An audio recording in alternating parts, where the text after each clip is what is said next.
Hai teman Motion, di episode cuan kali ini Adit bakal ngobrol barengan sama Mbak Jumiati Partawijaya seperti biasa.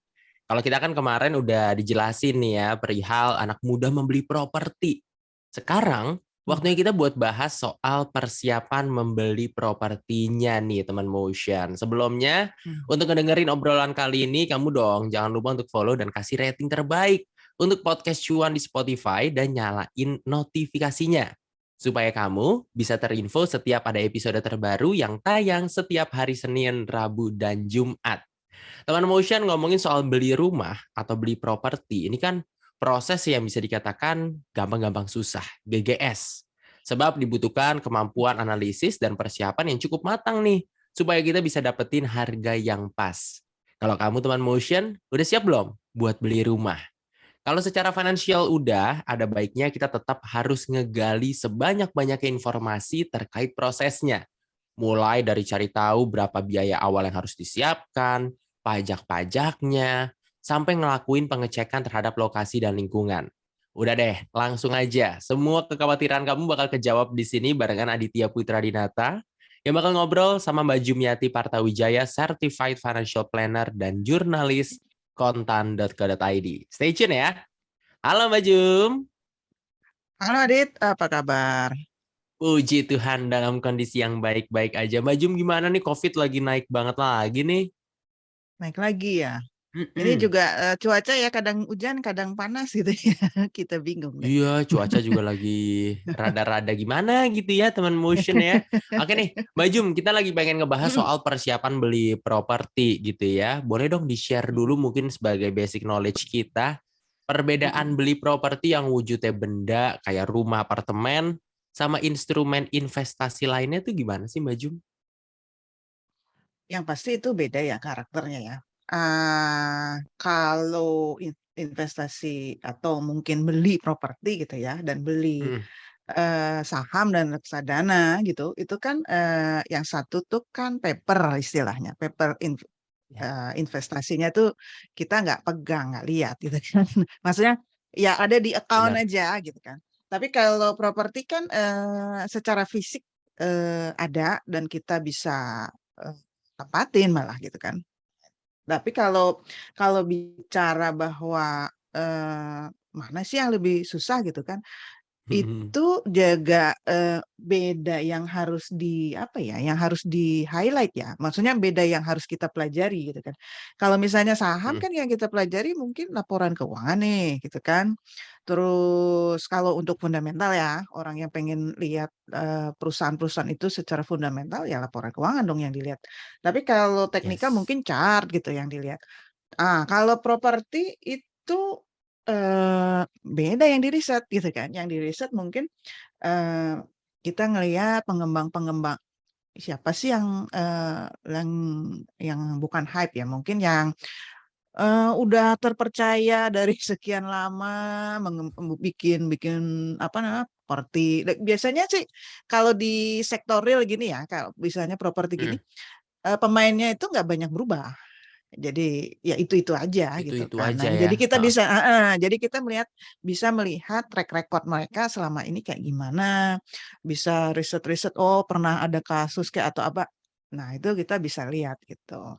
Terus apalagi ya? I see. Mungkin gini, kalau properti yang mungkin perlu kita perhatikan lagi kan, oh kalau pengembang ini mungkin biasanya fasilitas sosial dan fasilitas umumnya itu oke gitu ya. Misalnya ada yang pelit gitu kan, misalnya gini, kayak misalnya, jalanan gitu kan, jalanan yang, mepet-mepet sama ini kan repot ya, apalagi kalau misalnya mau Benar. parkir mobil, ada yang ya pokoknya itulah kalau jalanannya gede, Akses ya. luas, akses, terus trotoar misalnya gitu kan, ada tuh pengembang yang ya udah jalan aja di pinggir jalan gitu kan.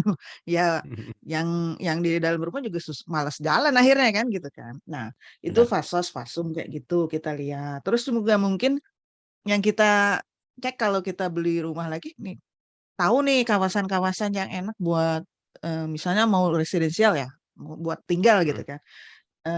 Ya nyari yang mungkin nyaman itu jangan terlalu dekat pabrik misalnya, karena kan ada polusi ya. Oke. Ada polusi udara, polusi limbah kayak gitu. Itu kan ya kita harus cek lah gitu. Nah, mungkin Benar-benar. ada juga kalau mau jadi investor, biasanya yang dicek itu infrastruktur baru.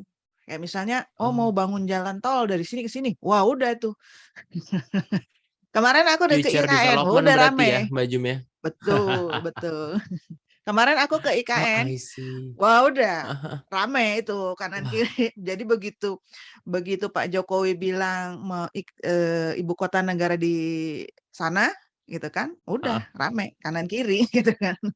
Semua Iya sih, bener berspekulasi ya ya. begitu gitu ya. Tapi ya Langsung eh, sponsor masuk semua. resiko tapi resiko ya bahwa benar nggak Bener, jadi gitu kan, atau jalan tol bener nggak gitu. Kadang-kadang jalan tol iya bener lewat situ tapi pintunya nggak ada gitu. Dilewatin doang jalan tol bener, bener. tapi pintunya jauh sama aja gitu kan ya. Oke.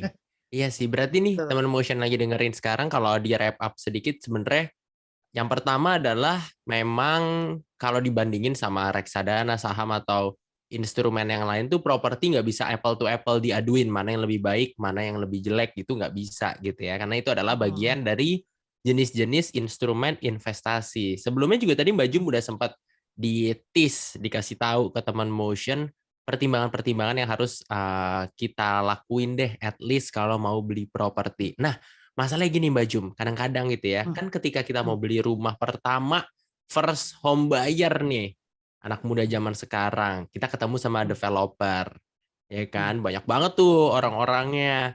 Ada nggak sih mm, pertanyaan-pertanyaan yang bisa kita oper ke mereka, Mbak Jum, mm, sebagai langkah untuk meyakinkan kita, oke, ini rumah yang pas buat gue nih. Ada nggak Mbak Jum? mm. Pertanyaannya gini, kita mau pakai rumahnya ini untuk tinggal atau untuk Mm-mm. eh, usaha?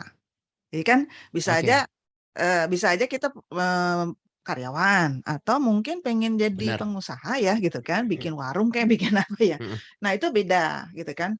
Nah, kalau misalnya kita pengen tinggal berarti kan yang pengennya yang nyaman ya.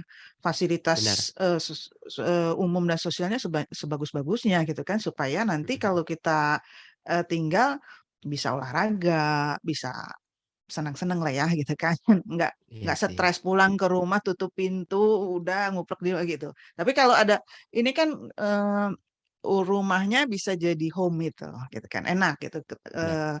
ketemu tetangga juga nyaman kayak gitu. Nah, itu beda memang yang harus kita apa namanya kita lihat gitu. Nah, kalau misalnya untuk usaha ya mungkin sedekat-dekatnya ke pusat keramaian ya. Target kita mau apa gitu kan, mau bikin kafe gitu kan. Berarti Oke. ya yang serame-ramenya gitu. Cuman ya mungkin memang mungkin bukan walaupun itu mungkin mungkin usahanya bukan di rumah, tapi kan kita pengen kalau punya tempat usaha tuh deket rumah biar kita bisa gampang kontrol kan. Kalau enggak kan repot nih. Setuju. Ditinggal jauh-jauh gitu kan. Nah, oke. Kalau untuk pengembang nih yang kita mau tanyakan ya. eh, Misalnya yang kita tanyakan itu misalnya ini yang lagi promo apa? Ya dong. Oh ya, Lagi ada promo kan apa? banyak tuh ya Ya kalau kan? lewat lewat Iya, jalan iya. tol ya. Iya, lagi ada promo apa nih? Biasanya mereka promo kalau ada buka kelas terbaru ke atau lagi perayaan apalah gitu ya. Peringatan ulang tahunnya atau mungkin lagi 17 Agustus atau boleh. Tapi biasanya mereka suka ada promo-promo lah gitu kan. Terus ada ini nggak keringanan untuk uang muka? Karena kalau untuk Mhm. beli properti ini kan yang repot uang muka nih, ya kan? Iya Uang muka dan itu itu berpengaruh sama bunga per bulannya nanti ya, Mbak Jum ya? ya karena jumlah yang kita